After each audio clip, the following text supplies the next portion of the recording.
ప్రధాని నరేంద్ర మోదీ శ్రీశైలంలో పర్యటిస్తూ ఉన్నారు. అందుకు సంబంధించిన విజువల్స్ మనం టీవీ స్క్రీన్ పై చూడొచ్చు. శ్రీ బ్రహ్మరాంబ మల్లికార్జున స్వామి దేవస్థానంలో ప్రత్యేక పూజలు నిర్వహించి దర్శనం చేసుకున్నారు. ఈ సందర్భంగా శ్రీ శివాజీ స్ఫూర్తి కేంద్రాన్ని కూడా ప్రధాని నరేంద్ర మోదీ పరిశీలించడం జరిగింది. ఛత్రపతి శివాజీ మహారాజు స్మృతికి దాన్ని అంకితం చేయబడిన కేంద్రంగా కూడా చెప్పారు. బిగ్ టీవీ స్క్రీన్ పై ఎక్స్క్లూజివ్ గా చూడొచ్చు. ప్రధాని మోదీ శ్రీశైలంలో మల్లికార్జున స్వామి సేవకు సంబంధించిన విజువల్స్. అలాగే ఉదయం 11:45 ఆయన ఆలయంలోకి ప్రవేశించడం జరిగింది. అటు పూజలు దర్శనం సుమారు 30 నుంచి 45 నిమిషాల పాటు కూడా సాగుతున్నట్టు సమాచారం అందుతుంది. అయితే శ్రీ బ్రహ్మరాంబిక అమ్మవారు మల్లికార్జున స్వామి వారికి ప్రత్యేక అర్చనలు అలాగే మహామంగళహారతి ఆలయ అధికారులు ఆయనకు స్వాగతం కూడా పలికినట్టు తెలుస్తోంది. ఇప్పటికే ప్రసాదాలు కూడా అందజేశారు. పంచమామృతంతో రుద్రాభిషేకం కూడా నిర్వహించారు. ప్రధాని మోదీ శ్రీవారి ఆలయంలో ఉన్నారు. మల్లికార్జున స్వామిని దర్శించుకున్నారు. అక్కడ ధ్యానం చేస్తున్న దృశ్యాలు కూడా బిగ్ టీవీ స్క్రీన్ పై మనం ఎక్స్క్లూజివ్ గా చూడొచ్చు. బ్రహ్మరాంబ మల్లికార్జున స్వామి వారి సేవలో ప్రధాని మోదీ ఉన్నారు. ఆలయ అర్చకులు ఆయనకు తీర్థ ప్రసాదాలు అందజేస్తూ ఉన్నారు. అమ్మవారి సన్నిధిలో ప్రధాని మోదీ పూజలు చేశారు. అటు ధ్యానం చేసిన దృశ్యాలు కూడా మనం బిగ్ టీవీ స్క్రీన్ పై ఎక్స్క్లూజివ్ గా చూడొచ్చు. ఇప్పటికే శ్రీశైలం ప్రాంతంలో భారీ భద్రత కూడా అధికారులు ఏర్పాటు చేయడం జరిగింది.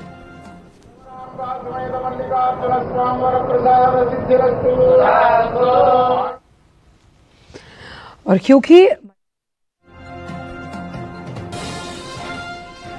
శ్రీశైలం ప్రాంతంలో భారీ భద్రత అలాగే ఎస్పీజీ రాష్ట్ర పోలీసులు ఆలయ సిబ్బంది సహకారంతో కట్టుదిట్టమైన ఏర్పాట్లు చేశారు. భక్తులకు తాత్కాలిక ఆంక్షలు కూడా విధించారు. ప్రధాని మోదీ పర్యటన దృష్ట్యా భక్తులకు తాత్కాలిక ఆంక్షలు విధించినట్టు తెలుస్తోంది. పూజల అనంతరం సున్నిపేట హెలిపాడ్ నుంచి ఇన్నోర్కు ప్రధాని మోదీ బయలుదేరే అవకాశం ఉంది. అక్కడ పబ్లిక్ మీటింగ్ లో పాల్గొంటారు ప్రధాని మోదీ. అయితే ఉదయం 11:45 శ్రీశైలం మల్లికార్జున స్వామి ఆలయంలో ప్రవేశించారు ప్రధాని మోదీ. ఆయన వెంట సీఎం చంద్రబాబు అలాగే డిప్యూటీ సీఎం పవన్ కళ్యాణ్ కూడా ఉన్నారు. ప్రధాని పర్యటన దృష్ట్యా భక్తులకు ఆంక్షలతో కూడిన తాత్కాలిక ఆంక్షలు కూడా విధించడం జరిగింది. అటు మల్లన్న సేవలో ప్రధాని తరిస్తున్న దృశ్యాలు మనం బిగ్ టీవీ స్క్రీన్ పై చూడొచ్చు. మల్లన్న దర్శించుకున్నారు ప్రధాని మోదీ. అటు ఆలయ అర్చకులు వేద పండితులు ఆయనకు తీర్థ ప్రసాదాలు అందజేశారు. మల్లన్న స్వామిని దర్శించుకున్న అనంతరం అక్కడ పంచామృతంతో స్వామివారికి రుద్రాభిషేకం కూడా జరిపించారు ప్రధాని మోదీ. ఈ రోజు అక్టోబర్ 16 ఆంధ్రప్రదేశ్ లో శ్రీశైలం ఆలయాన్ని దర్శించుకున్న 4వ ప్రధానిగా ప్రధాని నరేంద్ర మోదీ నిలవడం జరిగింది. ఇప్పటికే దేశానికి సంబంధించిన 3 ప్రధానులు కూడా ఆలయాన్ని దర్శించుకున్నారు. 4వ ప్రధానిగా ప్రధాని నరేంద్ర మోదీ నిలవడం జరిగింది. అయితే మొట్టమొదటిసారి ప్రధాని నరేంద్ర మోదీ శ్రీశైలానికి వచ్చిన నేపథ్యంలో అటు అర్చకులు కూడా ఘన స్వాగతం పలికారు.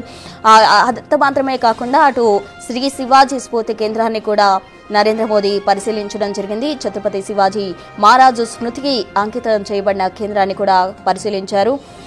ఉదయం 11:45 ఆలయంలో పీఎం మోదీ ప్రవేశించడం జరిగింది. అటు పూజలు దర్శనం చేసుకున్న అనంతరం కూడా సుమారు 30 నుంచి 40 నిమిషాల పాటు కూడా ఆయన ఆలయంలో పర్యటిస్తూ ఉన్నారు. ప్రధాని పర్యటన దృష్ట్యా అటు భక్తులకు తాత్కాలిక ఆంక్షలు కూడా విధించడం జరిగింది. ప్రధాని వెంట అటు సీఎం చంద్రబాబు అలాగే డిప్యూటీ సీఎం పవన్ కళ్యాణ్ కూడా ఆలయంలోనే ఉన్నారు. అటు ప్రధానికి సంబంధించిన భద్రతా ఏర్పాట్లు అధికారులు కట్టుదిట్టం చేసిన పరిస్థితి. భారీగా పోలీసులు కూడా మోహరించారు. శ్రీశైలం ప్రాంతంలో భారీ భద్రత ఏర్పాటు చేశారు. ఎస్పీజీ పోలీసులు అలాగే రాష్ట్ర పోలీసులు ఇంకా ఆలయ సిబ్బంది సహకారంతో కట్టుదిట్టమైన ఏర్పాట్లు కూడా చేసినట్టు మనకు సమాచారం అందుతుంది. పూజల అనంతరం సున్నిపేట హెలిపాడ్ నుంచి నున్ననూరుకు కూడా ప్రధాని మోదీ బయలుదేరబోతున్నారు. ఇప్పటికే ప్రధాని మోదీ శ్రీ మల్లికార్జున స్వామి ఆలయంలో ఆయన చేస్తున్న సేవలకు సంబంధించిన విజువల్స్ మనం బిగ్ టీవీ స్క్రీన్ లో ఎక్స్క్లూజివ్ గా చూడొచ్చు. మల్లన్న సేవలో ప్రధాని మోదీ తరిస్తున్న దృశ్యాలు మనం గమనించవచ్చు. బ్రహ్మరాంబ మల్లికార్జున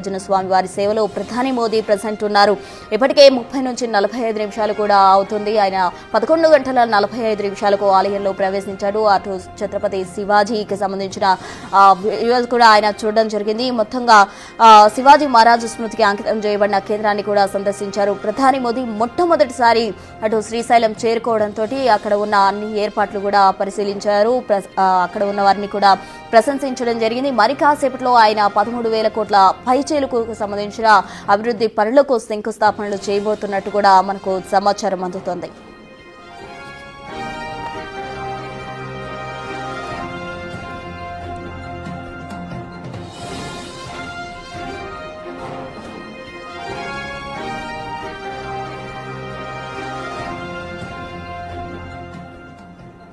మల్లికార్జున స్వామి దేవతా సన్నిధి